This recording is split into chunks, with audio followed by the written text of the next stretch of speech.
When we talk about attraction, most men immediately think in terms of appearance, possessions, or status signals. But what truly holds a woman's attention over time, what compels her to lean forward rather than drift away, is not surface-level appeal. It is depth. It is the presence of something that cannot be consumed in a single glance, or even in a single experience. Human beings, and women in particular, are not wired to remain engaged with what is entirely predictable. Predictability deadens interest. But mystery, the sense that there is always more to discover, is a spark that fuels desire. Mystery does not mean deception.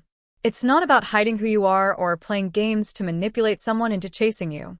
It is about cultivating yourself into a man whose inner life, whose ambitions, whose perspectives are layered and unfolding. When a man is entirely transparent in the shallow sense, when every thought, every impulse, every intention is thrown on the table at once, he leaves nothing for the imagination to pursue. And desire, fundamentally, is born from pursuit. You can see this even in how people respond to art. A painting that can be fully understood in 2 seconds rarely holds your attention.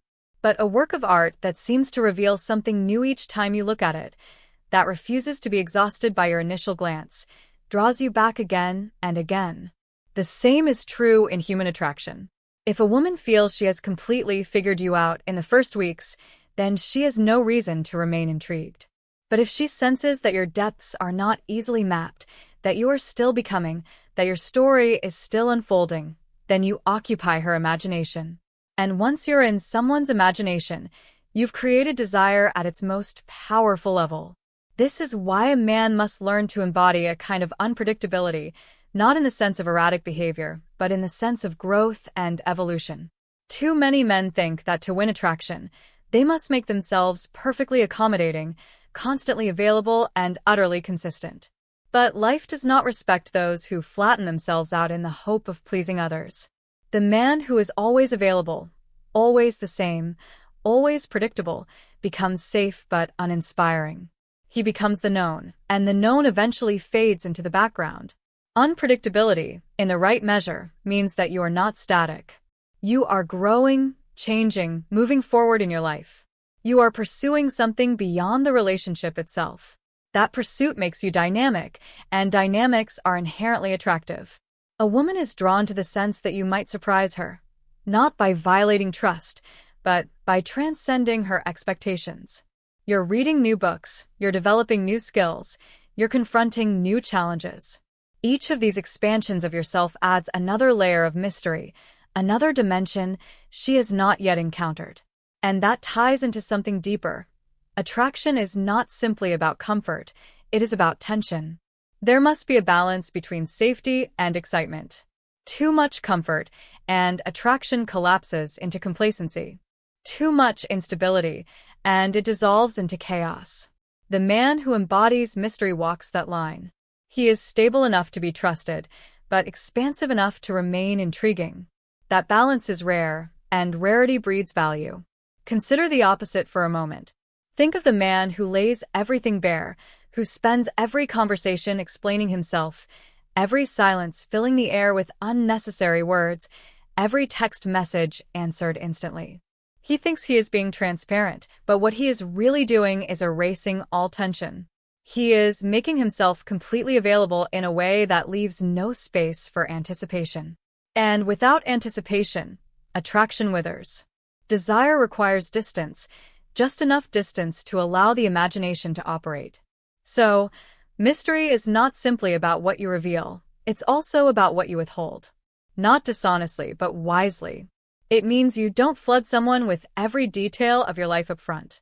You allow experiences to unfold gradually, naturally, like chapters in a story. You understand that intimacy deepens in stages, and each stage is more powerful if it arrives with an element of surprise. Philosophically, this is rooted in the fact that human beings long for the transcendent, for something beyond the ordinary. We want to believe that there is more to life than what meets the eye. A man who embodies mystery taps into that longing. He represents the possibility of more depth, more growth, more discovery. And that possibility awakens desire in a way that static comfort never can. If you want her to want you badly, then you must resist the urge to collapse into full transparency too quickly. Not because honesty isn't important, it absolutely is, but because intimacy must breathe. It must unfold in time. You must be willing to remain partially unknown, even to those who love you, because you are still becoming, still evolving. And that is the ultimate mystery. A man who is never finished, who is always on the path towards something greater. When you embody mystery and unpredictability in this way, you cease to be merely a man she desires in the moment. You become a man she continues to desire over time. You don't just win her attention, you sustain it. So remember this. Do not make yourself so predictable that you erase the very tension that fuels attraction. Become the man whose depths are not easily mapped, whose growth is ongoing, whose presence stirs curiosity. Because curiosity is the seed of desire, and when a woman is curious about you, she is already halfway drawn into your orbit. And that is the power of mystery. We often think of strength in purely physical or material terms. Muscles, money, dominance. These are the cultural images of masculinity that get pushed forward. But women are not merely looking at the surface. They are unconsciously reading something deeper, something far more significant. The strength of your inner world. The man who cannot control his emotions, who is thrown off balance by rejection or insult, who reacts impulsively to every minor frustration, may be physically strong, but he is psychologically fragile. And fragility repels attraction. Emotional centeredness is the capacity to hold yourself steady in the midst of chaos. It is the ability to feel emotions fully, anger, fear, sadness, desire, without being consumed or ruled by them. A man who is emotionally centered does not suppress his emotions, but he masters them. That mastery is what women sense when they feel safe around a man. It's not safety in the physical sense alone, but safety in the emotional landscape.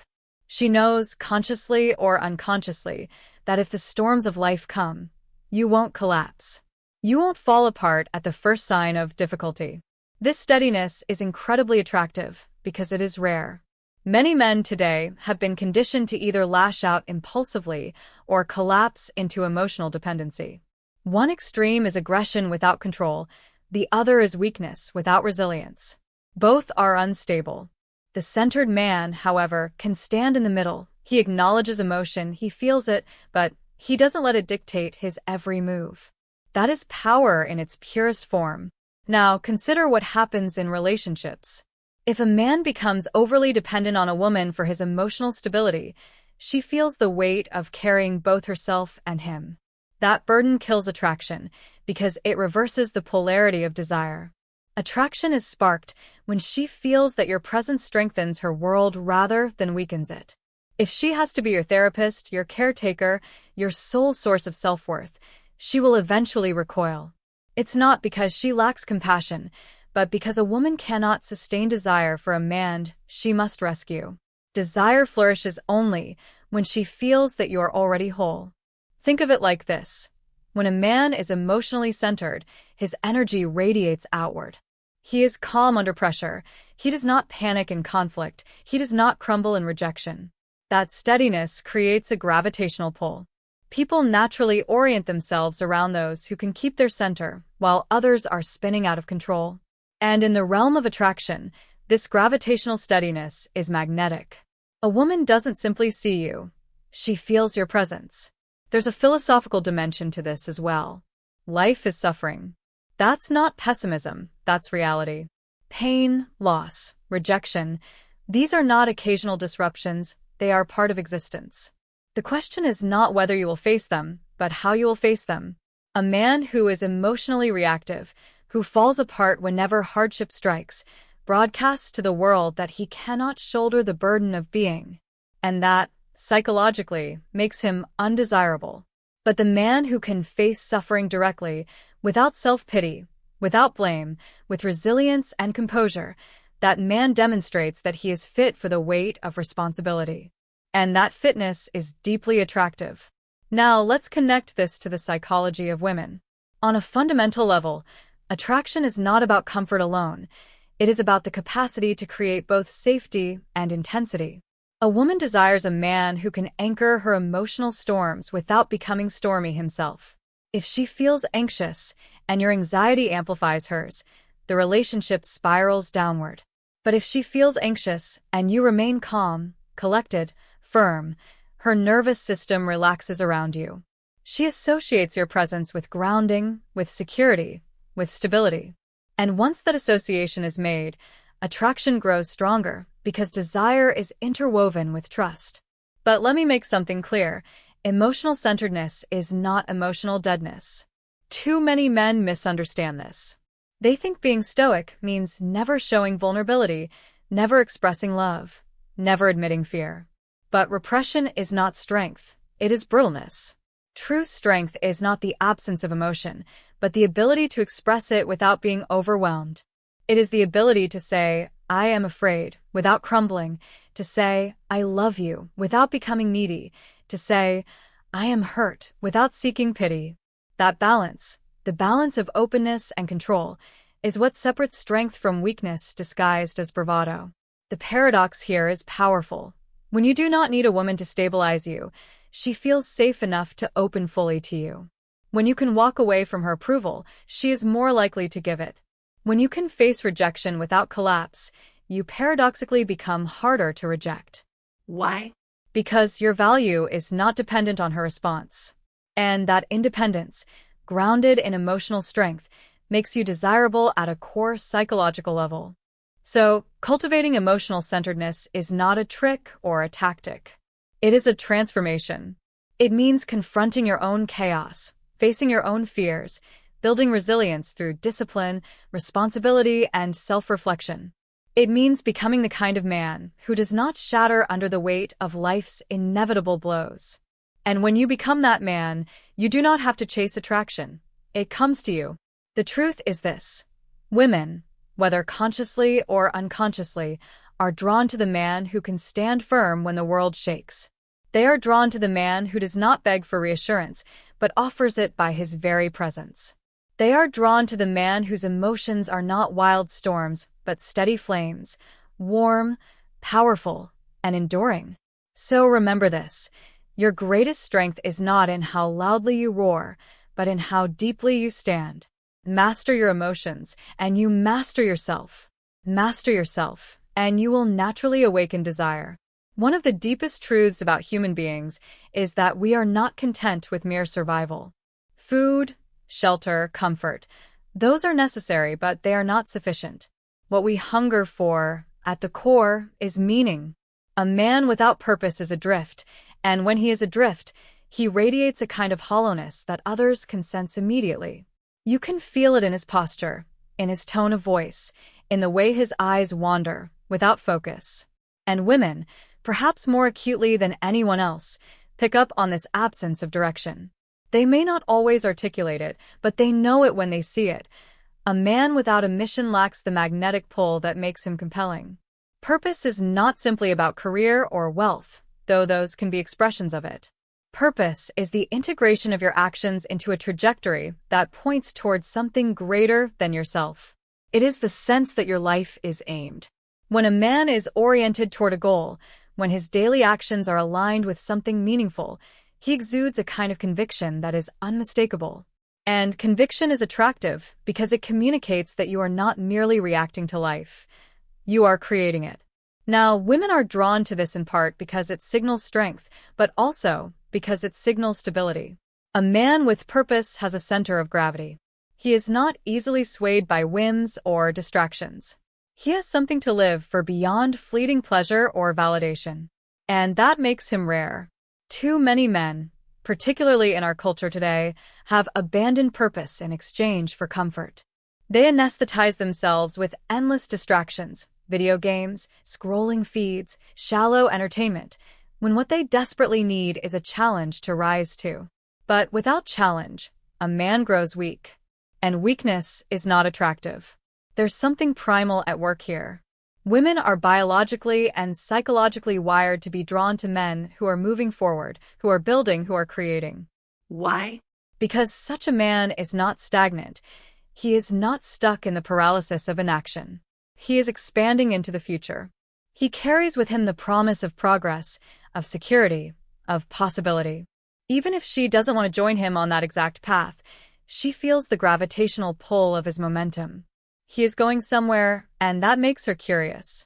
But there's more to this than biology.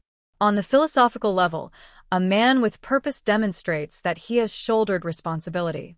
He has confronted the chaos of existence and chosen to shape it into order. That choice is profoundly meaningful because it signifies maturity. It means he has moved beyond the self-indulgence of adolescence and into the grounded pursuit of adulthood. And women, whether consciously or not, recognize that. They see in such a man someone who can be trusted, not because he is flawless, but because he is disciplined enough to orient himself toward what matters. Let me make this clear. Direction is not about arrogance, it's about clarity. There is a huge difference between the man who loudly asserts dominance without purpose and the man who quietly embodies vision with humility. The first tries to command respect through force, the second earns respect through trajectory. It is the latter who is truly magnetic because his authority flows naturally from the path he has chosen. People follow direction, not volume. And here's something else. A man with purpose does not collapse when he is rejected. Why? Because his purpose is not her. It is bigger than her. He may deeply desire her presence, but his identity is not swallowed up by her approval. That independence makes him more attractive, not less. A man who makes a woman the center of his universe loses her respect because he abandons the very thing that made him attractive in the first place, his direction. But a man who stays true to his vision, even in the face of rejection, shows strength. And strength, in that form, is irresistible. The danger, of course, is complacency. Many men achieve a little bit of comfort, a steady job, some stability, a relationship, and then they stop moving forward. They trade growth for stagnation, evolution for routine. And the spark that once made them magnetic begins to fade. A man without movement slowly erodes his own desirability. Women may remain, but their admiration shrinks. Desire, after all, feeds on vitality.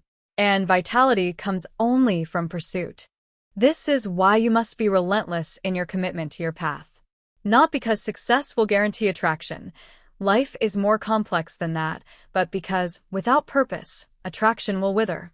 And it's not only about her. It's about you. Without purpose, your life becomes unbearable. Viktor Frankl, the great psychologist and survivor of the concentration camps, wrote that a man can endure anyhow if he has a why. But without a why, even the smallest how will crush you. And women know this. They know that the man without a why will collapse under life's weight. That collapse is unattractive because it is dangerous. No one wants to tie themselves to a sinking ship. So when we talk about making her want you badly, remember that it is not through tricks or tactics. It is not through posturing or manipulation. It is through embodying purpose so deeply that it radiates from you. It's through living a life that says, I am going somewhere. You are welcome to walk beside me, but I will keep walking regardless.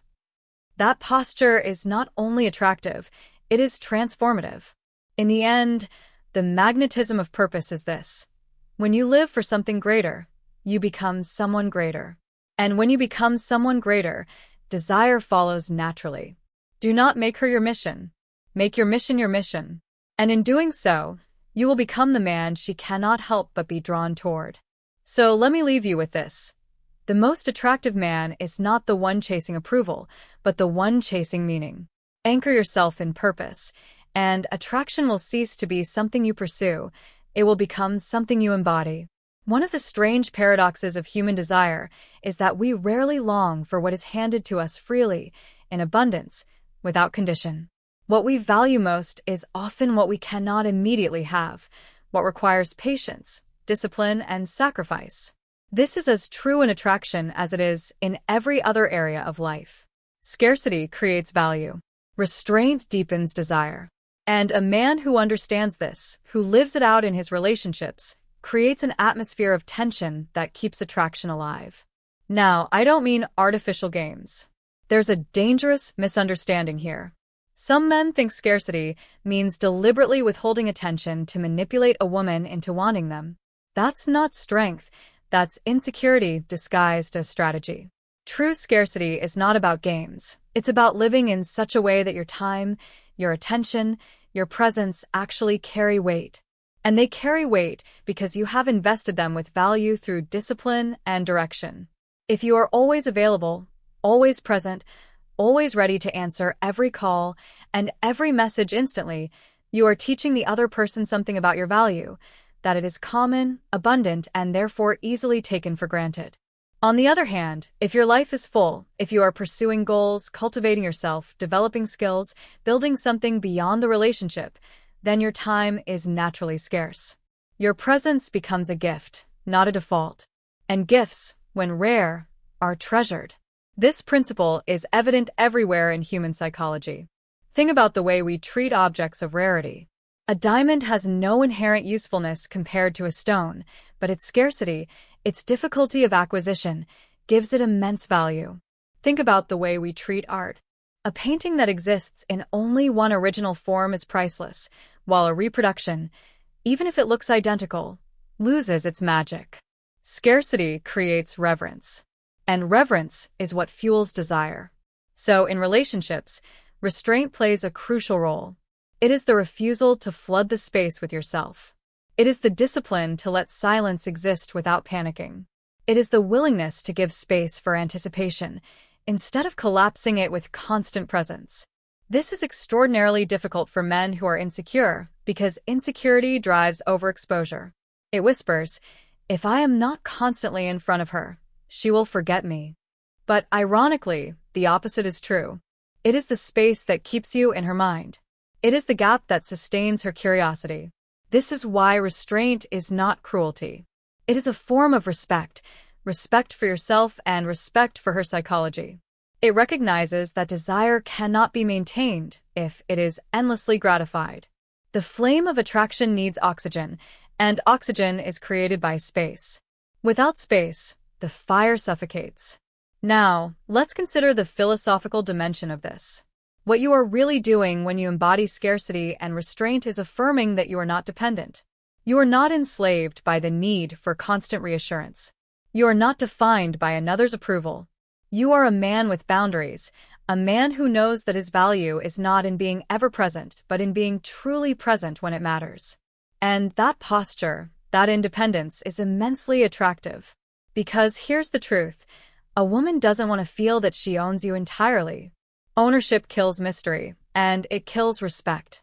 What she wants is to feel that she must continually earn your attention, not through games, but because your attention is too valuable to be wasted.